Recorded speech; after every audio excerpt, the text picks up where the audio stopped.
Então a gente continua estudando nessa prévia o livro de Jonas, uma teologia bíblica da missão, mas principalmente focando em Jonas. Então a gente viu que Jonas é um missionário mais bem-sucedido que fracassou, porque ele não tem disposição para fazer as coisas, ele é desobediente, de maneira clara, ele realmente não quer fazer o que Deus quer que ele faça, mas mesmo assim, na sua desobediência, o Senhor Deus consegue utilizá-lo, e a gente viu isso no capítulo 1, à medida em que ele vai caminhando e fracassando, ele vai sendo bem sucedido em trazer as pessoas no meio dos seus fracassos para perto, para o conhecimento de Yahvé, de Yahweh. Isso é fabuloso. Mas vemos que Deus disciplina no capítulo 2, então vemos Jonas fugindo, no capítulo 1 vemos Jonas sendo encontrado e sendo disciplinado. Apesar disso, não conseguimos ver na oração que ele faz um coração de fato arrependido.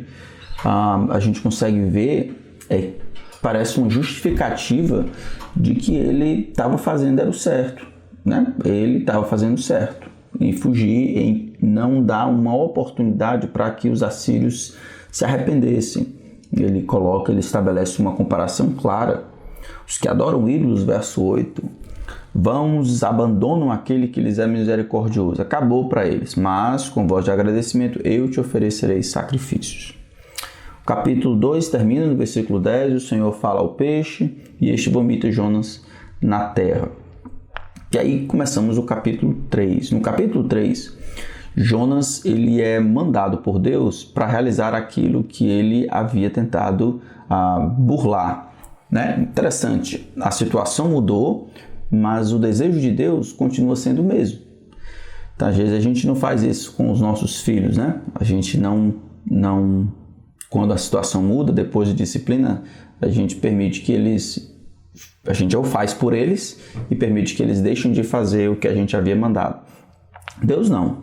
A palavra do Senhor veio a Jonas pela segunda vez, dizendo: levante-se e vá à grande cidade de Nínive e pregue contra ela a mensagem que eu lhe darei. Jonas se levantou e foi a Nínive, segundo a palavra do Senhor. Ora, Nínive era uma cidade muito importante diante de Deus, era necessário 3 dias para percorrê-la. Jonas começou a percorrer a cidade, caminho de um dia, e pregava dizendo: ainda 40 dias e Nínive será subvertida. Então, Jonas começa o seu ministério de pregação, ele decide obedecer. É uma das mensagens mais curtas do Antigo Testamento. Alguns acreditam que essa mensagem, ainda 40 dias e Nínive será subvertida, é um resumo da mensagem que Jonas pregou. Acreditam que é assim porque o conhecimento que os ninivitas vão demonstrar quando eles se arrependem é realmente fabuloso. Parece indicar que ele deu mais informação para eles. Mas o mesmo poderia ser dito, por exemplo, do capítulo 1. Não é muito registrado, Assim, a gente não sabe muito do conteúdo da conversa que Jonas teve com os marinheiros, mas eles demonstram um grande conhecimento de Yahweh, o que é impressionante. No entanto, como o próprio versículo 2 diz que o Senhor deu a mensagem para Jonas, e pregue contra ela a mensagem que eu lhe darei. Então pode ser sim que os assírios eles tinham algum conhecimento, principalmente ali na realeza, como era uma cidade importante que estava caminhando para ser uma superpotência no mundo, em alguns anos, na verdade, iria punir Israel por causa dos seus pecados. Pode ser que Deus tenha dado só essa mensagem, Jonas está finalmente obedecendo, replicando exatamente a mensagem que Deus deu para ele. Ainda 40 dias, Nínive será subvertida. Ele caminha, e ele 3 dias para percorrê-la, enquanto ele percorre a cidade e pregava. Então ele caminhava e pregava. Ainda 40 dias e Nínive será destruída, subvertida. Ela vai ser punida. E aí o que acontece depois disso é um negócio fabuloso. A gente precisa ler, porque é até difícil de acreditar. Versículo 5 até o versículo 9 é uma descrição do arrependimento dos ninivitas, a capital da Síria. E os aspectos desse arrependimento funcionam como um modelo para aquilo que, na época de Jonas, na época de Jeroboão II, o ministério dos profetas ainda não tinha visto. Muito interessante. Uma mensagem bem curta, dita por um profeta que não queria estar ali, que não queria pregar para um povo cheio de violência, sem o arcabouço teológico que Israel tinha, respondendo a uma mensagem de juízo da parte de Deus, mas respondendo de uma maneira sobrenatural. De longe, eu acredito que esse é um dos maiores milagres que a gente consegue perceber no Antigo Testamento. Deus trazendo um coração de mais de 100 mil pessoas a si. E aí a gente lembra, essa é a missão de Deus. Parte da missão de Deus é revelatória, parte da missão de Deus em demonstrar a si mesmo é trazer as pessoas para perto de si. Na missão de Deus, a glória de Deus por meio do conhecimento dele e o benefício que isso traz para os povos acontece ao mesmo tempo. Essa é uma coisa muito interessante que Deus estabeleceu em sua missão. Ele não explica as coisas a respeito de si, do seu plano, apenas para efeito de informação. Ele revela a si mesmo, tanto por meio da criação, tanto por meio dessa profecia vernacular, né? Dessa profecia com discurso, com proclamação, com pregação, com sermão, com mensagem, com o objetivo de que os homens, crendo, conhecendo, desejando um relacionamento com esse Deus, agora por meio da informação, preenchendo com esse conteúdo, possam encontrar a bênção, que era o que Deus havia planejado no início, quando chamou Abraão. Então acompanhe, olha que descrição fabulosa. Os ninivitas creram em Deus, proclamaram jejum, vestiram roupa feita de pano de saco, desde o maior até o menor. Quando esta notícia chegou ao rei de Nínive, ele se levantou do seu trono, tirou os trajes reais, cobriu-se de pano de saco e sentou-se sobre cinzas. E mandou proclamar e divulgar em Nínive o seguinte: por mandado do rei e dos seus nobres, ninguém, nem mesmo os animais, bois e ovelhas, pode comer coisa alguma. Não lhes deem pasto, nem deixem que bebam água, todos devem ser cobertos de pano de saco, tanto as pessoas como os animais. Então clamarão fortemente a Deus e se converterão, cada um do seu mau caminho e da violência que há nas suas mãos. Quem sabe, talvez Deus se volte e mude de ideia, e então se afaste do furor da sua ira, para que não pereçamos. Fabuloso. O texto começa no versículo 5 dizendo que eles creram em Deus. Eles creram em Deus. Que Deus é esse? Eles creram no Deus de Jonas. Eles creram que esse Deus tinha condições de julgar. Eles creram de que o julgamento era justo. A gente vai ver mais na frente, versículo 9. Eles creram no poder desse Deus para realizar o julgamento. Eles creram na fidelidade de Deus para cumprir o que prometeu.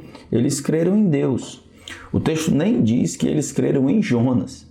Mas sendo que Jonas finalmente estava replicando a mensagem que Deus havia dado para ele no versículo 2, Jonas falava em nome de Deus.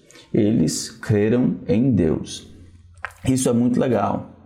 Porque, a despeito do fracasso de Jonas em desejar ardentemente a salvação dos gentios, dos povos, desses desgraçados assírios, os ninivitas, a despeito disso, a mensagem está alcançando os corações e causando o que Deus pretendeu que ela causasse. Nesse caso aqui, produzir arrependimento para que eles desfrutassem perdão e bênção. A mensagem maior do que o mensageiro. A missão de Deus de ser conhecido, amado e adorado entre todos os povos. Para benefício dos povos que o conhecem, o adoram e o amam, está continuando, mesmo quando Jonas não deseja realizar.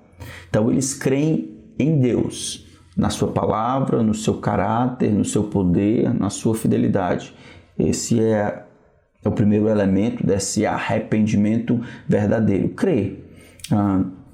Mas na frente tem elementos parecidos, né? Em 1 João 9 vai dizer: se confessarmos os nossos pecados, Ele é fiel e justo. A palavra confessar significa admitir ou falar a mesma língua ou concordar com aquilo que Deus pensa a respeito daquela atitude. Então, o que é pecado? Pecado é transgredir o mandamento de Deus. Como é que eu sei? Então, eu confesso quando eu acredito, quando eu creio que a avaliação que Deus faz a respeito daquela atitude em se constituir pecado é verdadeira. Então, eu admito de que eu tenho pecado em relação a isso. Confessar significa isso. E a gente vai ver que esse elemento de confissão está bem dentro aqui, mas começa com a crença em Deus. Eles creem em Deus. Depois diz que eles proclamam um jejum. No versículo 6 diz que quando esta notícia chegou ao rei de Nínive, ele se levantou do seu trono. Então pode ser que tenha acontecido assim, ó. Eles proclamaram um jejum, vestiram de roupa, pano de saco e cinza, de pano de saco, desde o maior até o menor.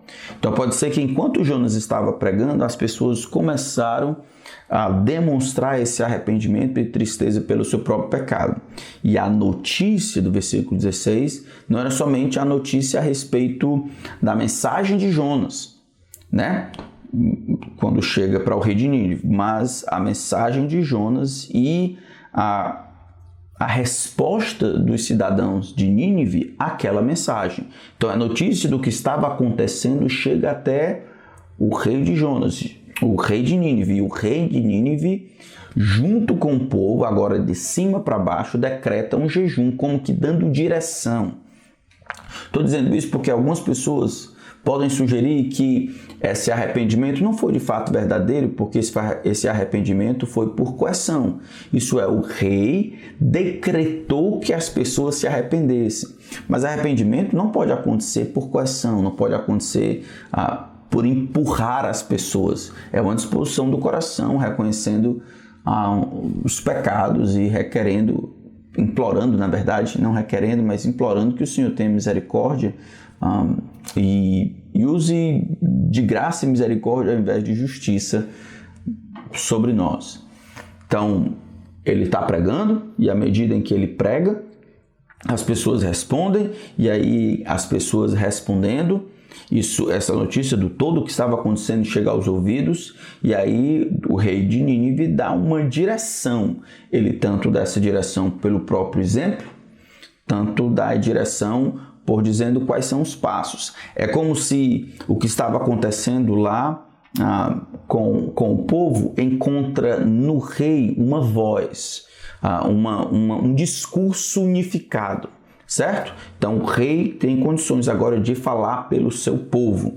E é isso que ele vai fazer, né? Tanto por atitudes externas, como essa tristeza pelo seu pecado, agora pelo juízo que está para chegar, quanto o conteúdo disso, as expectativas que ele demonstra, que ele antecipa que aconteça, ele está falando, né, pelo povo, dando um discurso unificado do que está acontecendo. Então a gente vê a primeira coisa, crença em Deus. A segunda, existe essa tristeza pelo pecado. Tristeza do povo, tristeza demonstrada externamente. Tanto o povo faz isso, quanto o rei faz isso. O versículo 6 diz que ele se levanta do seu trono, ele tira os trajes reais, ele cobre-se de pano de saco, ele senta-se sobre cinza e ele manda proclamar e divulgar em Nínive o seguinte, por mandato do rei e dos seus nobres. Mas ele faz isso sozinho e essa tristeza encontra reflexo também em todo o povo que já tinha feito isso, no versículo 5. Existe uma tristeza no arrependimento verdadeiro. No Novo Testamento a gente vai ver que a tristeza segundo o mundo produz morte, aquela frustração consigo mesmo, aquele desejo de não enfrentar as consequências das suas escolhas, dos seus pecados, a vergonha, mas todas essas atitudes, elas demonstram um coração orgulhoso. Aqui não.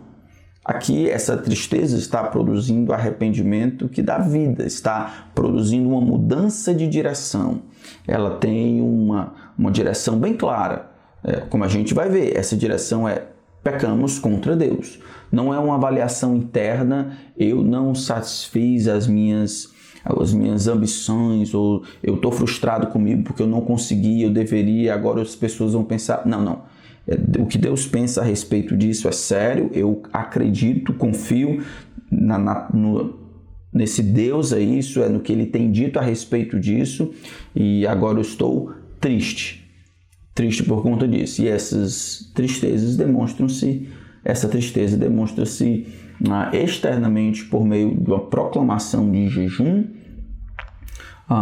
e uma remoção daquelas coisas que davam a ele, né, que demonstravam que ele tinha uma posição de nobreza, uma posição de realeza, né, de majestade. Ele destitui-se voluntariamente da majestade e migra para esse humilde reconhecimento do seu pecado diante de um Deus que está prestes a julgá-lo por conta disso.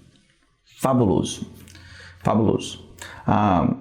E aí a gente já pode começar a observar como acontecem os nossos arrependimentos. Arrependimento é uma das coisas mais difíceis, eu acho, da modernidade, porque tem ficado muito rápido, né, de se arrepender, não dá tempo nem de ficar triste.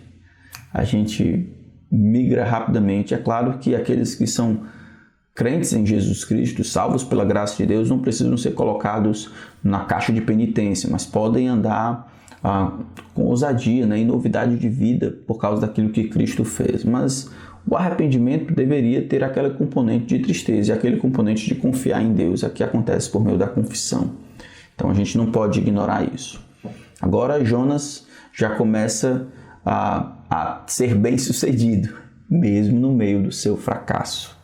Ele realmente é o missionário mais bem-sucedido que fracassou. Vamos ver daqui a pouco os outros componentes desse arrependimento verdadeiro. Mas, por enquanto, temos a crença em Deus e a tristeza correta, a tristeza segundo Deus, que produz arrependimento. Tá bom? Até daqui a pouco.